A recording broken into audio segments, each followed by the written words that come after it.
देख रहे हैं नेटवर्क 33 राजकुमार के साथ। तो चलिए बढ़ते हैं आज की कहानी की ओर। दोस्तों, बड़े बुजुर्ग जो भी कहते हैं हमेशा हमारे भले की बात ही कहते हैं। उनके द्वारा कही हुई बातें भले ही कुछ कड़वी हो सकती हैं, लेकिन उन कड़वी बातों में भी कुछ अच्छी बातें भी होती हैं।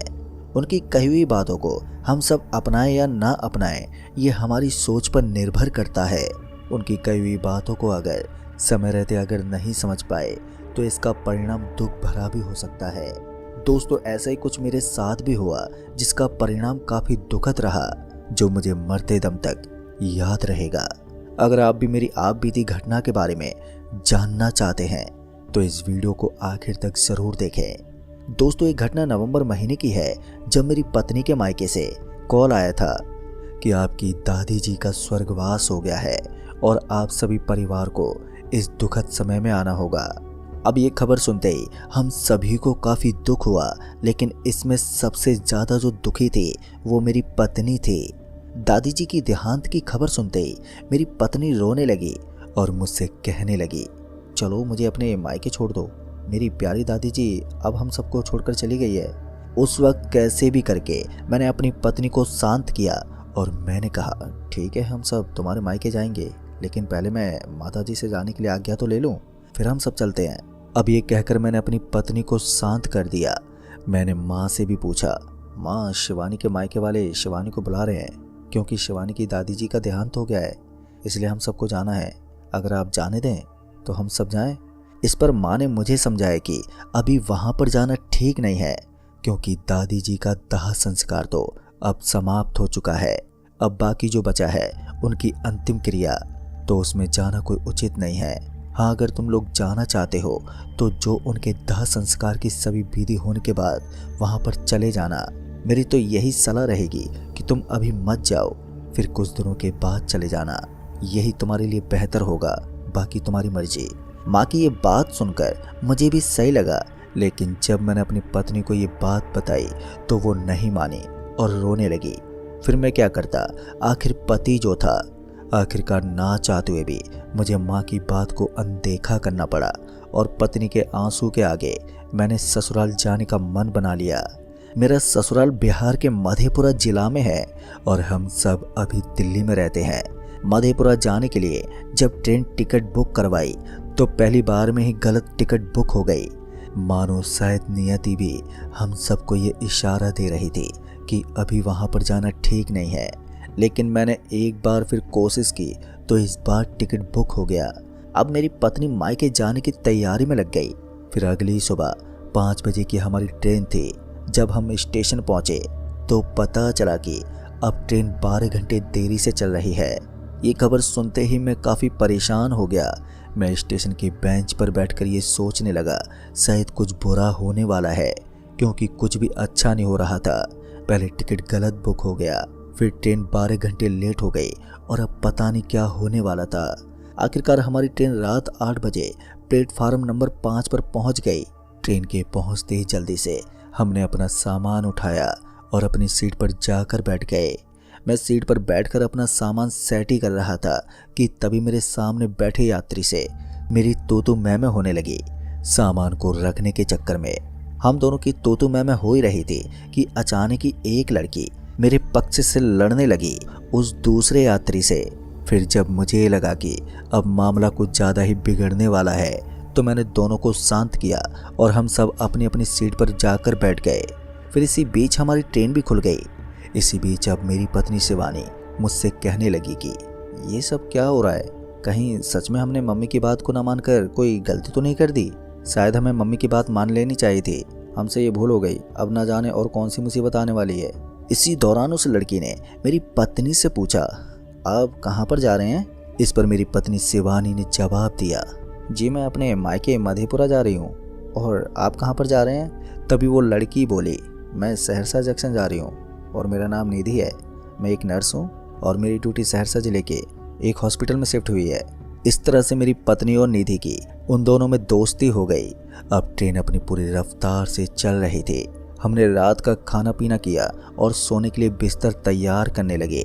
ये सफ़र हमारा अगले 45 घंटों में पूरा होने वाला था, क्योंकि ट्रेन अपने निर्धारित समय से 12 घंटे की देरी से चल रही थी, जिसका मतलब था कि ट्रेन को सहरसा जंक्शन पहुंचने में अनुमानित समय से भी ज़्यादा वक्त लगने वाला है। आखिरकार 45 घंटे बीत जाने के बाद ट्रेन अपने अंतिम स्टेशन सहरसा जंक्शन पर पहुंची गई। ट्रेन के स्टेशन पहुंचते ही अब हम सब उतरने की तैयारी कर रहे थे कि निधि रोते हुए बोलने लगी कि उसका पर्स नहीं मिल रहा है। उसने सभी जगह पर चेक कर लिया, लेकिन उसका पर्स कहीं नहीं मिला। जिस पर मैंने निधि से बोला कि आप रोइए मत, आपका पर्स यहीं कहीं होगा, ज़रा ध्यान से देखिए, मिल जाएगा। मैंने अभी इतना ही कहा था कि तभी निधि बोली, मैंने भैया सब जगह अच्छे से देख लिया है, कहीं नहीं मिल रहा मेरा पर्स। वो पर्स मेरे लिए बहुत ज़रूरी है, उसमें मेरी नौकरी के कागजात हैं। इस पर मैंने निधि को समझाते हुए कहा कि अच्छा आप हिम्मत मत हारो, मैं कोशिश करता हूँ। तभी मैं वहाँ की सीटों को चेक करने लगा और कुछ देर की मशक्क़त करने के बाद जाकर मुझे वो पर्स मिला और पर्स के मिलते ही मैंने वो पर्स निधि को दे दिया। जिसके बाद हम सब ट्रेन से नीचे उतर गए। स्टेशन पर पहले से ही मेरे साले साहब हमारा इंतज़ार कर रहे थे। हमने सामान उठाया और ऑटो बुक किया और अपने गांव की तरफ चल दिए। ठंड का मौसम होने के कारण सड़क पर काफ़ी धुंध छाई हुई थी, दूर दूर तक कुछ भी दिखाई नहीं दे रहा था, जिसके कारण सड़क हादसा होने की संभावना बनी हुई थी। और हुआ भी यही जो मैं सोच रहा था। अचानक एक ट्रक हमारी ऑटो के बगल से टक्कर मारकर आगे निकल गई, जिस कारण हम सब काफ़ी ज़्यादा डर गए। अगर थोड़ी और चूक हो जाती तो शायद हम सभी स्वर्गवासी हो जाते। मैंने ऑटो ड्राइवर से बोला भी, भाई थोड़ी सावधानी से ऑटो चलाओ, ज़्यादा जल्दबाजी मत करो। ऑटो ड्राइवर समझदार था तो वो काफ़ी सावधानी से ऑटो को चलाने लगा। इस घटना के बाद मेरा मन काफ़ी घबरा गया। मुझे लग रहा था कि अभी कुछ और भी होने वाला है। तभी ऑटो ड्राइवर ने ऑटो को अचानक से रोक दिया और कहने लगा, अरे भाई साहब आगे एक ट्रक है और ऑटो में टक्कर हो गई है। ये सुनते ही मैंने ऑटो से उतरकर देखा तो मैं ये देखकर हैरान हो गया कि ये तो वही ट्रक थी जो कुछ देर पहले हमारी ऑटो को छूकर निकल गई थी। दोस्तों ये एक्सीडेंट इतना भयानक था जिसे मैं देख रहा था कि उसमें ऑटो के परखच्चे तक उड़ गए थे। तभी मैंने वहीं के खड़े कुछ लोगों से पूछताछ की तो पता चला कि टक्कर के दौरान किसी की भी जान नहीं गई है। तभी ऑटो ड्राइवर ने ऑटो को साइड से निकालते हुए गांव की तरफ मोड़ लिया। पूरे रास्ते में मैं यही सोचता रहा कि ये सब हो क्या रहा है और आने वाला पल कैसा होगा। इसी उधेड़बुन में हमारी ऑटो कब गांव की सीमा में प्रवेश कर गया हमें पता ही नहीं चला। अब मैंने थोड़ी राहत की सांस ली क्योंकि मैं अब अपने मंजिल पर पहुंचने वाला था। लेकिन ये मेरे मन का वहम था क्योंकि असली खेल तो अब शुरू होना बाकी था। अब हमारा ऑटो अगले 10 मिनटों में अपनी मंजिल पर पहुंच गया। फिर जब मैं ऑटो से नीचे उतरा तो मैं वहां का मंजर देखकर काफ़ी ज़्यादा डर गया क्योंकि घर के आंगन में चारों तरफ एक डरा सहमा हुआ खामोशी का वातावरण छाया हुआ था। मेरे साले साहब ने ऑटो से सामान उतारा और मुझे गेस्ट रूम में पहुंचा दिया। गेस्ट रूम में पहले से ही और भी मेहमान रुके हुए थे जिनके चेहरे पर डर का भाव बना हुआ था और वो सभी आपस में कुछ बातें भी कर रहे थे, जिसे सुनकर मुझे ये पता चला कि दादी जी का जो दाह संस्कार है वो विधि अनुसार सही तरीके से नहीं हुआ था, जिसके कारण घर पर कोई ना कोई भारी संकट आ सकता है। मैं मेहमानों के साथ बैठा उनकी वार्तालाप सुन ही रहा था कि तभी घर के आंगन से रोने और चीखने और चिल्लाने की आवाज़ें आने लगी। तभी मैंने देखा कि मेरे साले जी मेरे पास आए और बोले, मेरे भाई का एक्सीडेंट हो गया है, आपको मेरे साथ अस्पताल जाना है। मैं अस्पताल पहुंचा तो पता चला कि मेरे बड़े साले साहब का दाएं पांव की हड्डी टूट चुकी है। तभी मैंने उन्हें हॉस्पिटल में भर्ती करवा दिया। पर दोस्तों मेरे लिए आज का दिन काफ़ी थका और मेरी रूह डरा देने वाला था। फिर अगले दिन शाम 7 बजे दादी जी की 13वीं का अंतिम पूजा हो रही थी। घर के सभी परिवार पूजा पाठ में लगे हुए थे। कुछ देर पहले पूजा शुरू हुई थी कि परिवार के एक और सदस्य की सड़क दुर्घटना की खबर आ गई। परिवार में एक बार फिर से शोक का वातावरण छा गया, परंतु राहत की बात ये रही कि किसी को भी गंभीर चोट नहीं आई। इस दुर्घटना ने घर के लोगों के मन में डर को और भी बढ़ा दिया था। अब घर में ये चर्चा होने लगी कि दादी जी की काम क्रिया उचित ढंग से नहीं हो रही है, जिसके कारण ये सब मुसीबत एक के बाद एक होते जा रही है। अगर अब भी दादी जी का अंतिम काम क्रिया सही तरीके से नहीं हुआ तो किसी न किसी की जान जरूर चली जाएगी। दोस्तों, जैसे कि हमारे धार्मिक ग्रंथों में लिखा हुआ है कि जब किसी इंसान की मृत्यु होती है तो उसकी आत्मा शरीर से निकलने के लिए 13 मिनट तक तड़पती है। फिर उसके बाद 13 घंटे आत्मा शरीर के बाएं साइड रहती है। उसकी आत्मा परिवार के हर एक सदस्य पर नजर रखती है कि कौन कौन उसके शरीर पर फूल माला चढ़ाता है। आत्मा को अपनी शांति के लिए एक और शरीर की जरूरत होती है जिसके द्वारा आत्मा अपनी इच्छा पूरी कर सके। इसलिए आत्मा 13 दिनों तक परिवार के सभी सगे संबंधों के घर जाती है ताकि उसे कोई शरीर मिल जाए। अब मैं घर वालों की बात सुनकर काफ़ी ज़्यादा डर गया और मन ही मन में कहने लगा कि हे ईश्वर, अब आप ही इन सब परेशानी से बाहर निकालना। इस प्रकार दादी जी का अंतिम काम क्रिया डर के माहौल में संपन्न हुआ। तभी मैंने अगले आने वाले 2-3 दिन में गांव से दिल्ली लौटने का फैसला किया। अगली सुबह जब मैं नाश्ता कर रहा था कि तभी एक हादसे ने फिर से दस्तक दे दी। दरअसल मेरे साले की बेटी के स्कूल में तबीयत बिगड़ गई, जिस कारण उसे हॉस्पिटल में भर्ती करवाना पड़ा। मैंने हॉस्पिटल पहुंचकर डॉक्टर से बिटिया के बारे में पूछा कि तबीयत कैसी है। तभी डॉक्टर ने मुझे बताया कि देखिए, अभी कुछ टेस्ट करने बाकी हैं, उसके बाद ही पता चलेगा कि आखिर हुआ क्या है, लेकिन अभी खतरे की कोई बात नहीं है। तभी मैंने साले साहब को सहानुभूति देते हुए कहा कि घबराने की कोई बात नहीं है, सब कुछ सामान्य है, आप चिंता मत कीजिए। और ये सब बोलकर मैं हॉस्पिटल से निकलकर घर पहुंचा ही था कि मेरी पत्नी मेरे पास रोते हुए आई और बोली, हमारा बेटा कहीं गायब हो गया है, वो काफ़ी समय से मिल नहीं रहा। अब ये सुनते ही मेरे तो होश ही उड़ गए। अभी तो एक मुसीबत से हम उभरे ही नहीं थे कि दूसरी परेशानी ने दस्तक दे दी। अब घर का हर एक सदस्य मेरे बेटे को ढूंढने में लग गया।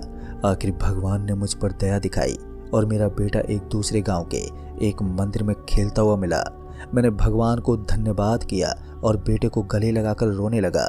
आज की इस घटना से मेरी रूह कांपने लगी और मैंने तत्काल ही अगली सुबह दिल्ली जाने का फैसला किया, लेकिन शायद समय को कुछ और भी खेल दिखाना बाकी था। फिर अगली सुबह 5 बजे फिर से घर के आंगन से रोने और चीखने की आवाज़ें मुझे सुनाई देने लगी। मैं रूम से दौड़ता हुआ बाहर आ गया और देखा बाहर घर के आंगन में काफ़ी ज़्यादा भीड़ जमा है। सभी की आंखों में आंसू थे। मैंने भीड़ में पहुंचकर देखा तो मेरे हाथ पैरों ने भी काम करना बंद कर दिया और मेरी आंखों से पानी अपने आप बहने लगा। दरअसल मैंने देखा कि मेरे चचेरे ससुर जी की गोद में मेरे प्यारे से छोटे साले साहब का, जिसकी उम्र लगभग 10 वर्ष थी, उनका शरीर उनके गोद में है और ससुर जी रो रहे हैं। मैं तुरंत ही उनके पास गया और पूछा, क्या हुआ, आप रो क्यों रहे हैं? तो उन्होंने बताया कि मेरा बेटा अब नहीं रहा इस दुनिया में, यह हमें छोड़कर चला गया। अब ये बात सुनकर मैं दंग हो गया था, क्योंकि कल तक एक सामान्य बच्चा था और आज उसकी मौत। इस घटना से घर के परिवार में सभी को ये सबक मिल गया कि उनसे काफ़ी बड़ी गलती हो चुकी है दादी जी की काम क्रिया में। इसलिए उनकी आत्मा को शांत करने के लिए पूजा पाठ करनी होगी, साथ ही किसी की बलि भी देनी होगी, जिससे उनकी आत्मा को शांति मिल जाए। बच्चे का अंतिम काम क्रिया समाप्त करने के बाद दादी जी की आत्मा को शांत करने के लिए एक पूजा रखी गई। ये पूजा मध्य रात्रि में होनी थी, जिसके लिए पूजा की सामग्री इकट्ठी की गई। साथ ही बलि के लिए एक जोड़े सेहतमंद कबूतर को भी रखा गया। आत्मा की शांति के लिए पूजा चली रही थी कि एक अपशगुन हो गया। दरअसल उन 2 कबूतरों में से एक की जान पूजा शुरू होते ही चली गई थी, लेकिन फिर भी पूजा रुकी नहीं। एक कबूतर की बलि दे दी गई और पूजा की समाप्ति कर दी गई। दोस्तों, इस घटना के पश्चात मैं और मेरी पत्नी काफ़ी ज़्यादा डर गए थे और इससे पहले कि कुछ और हो, हम दोनों अगली सुबह ही दिल्ली के लिए घर से निकल गए।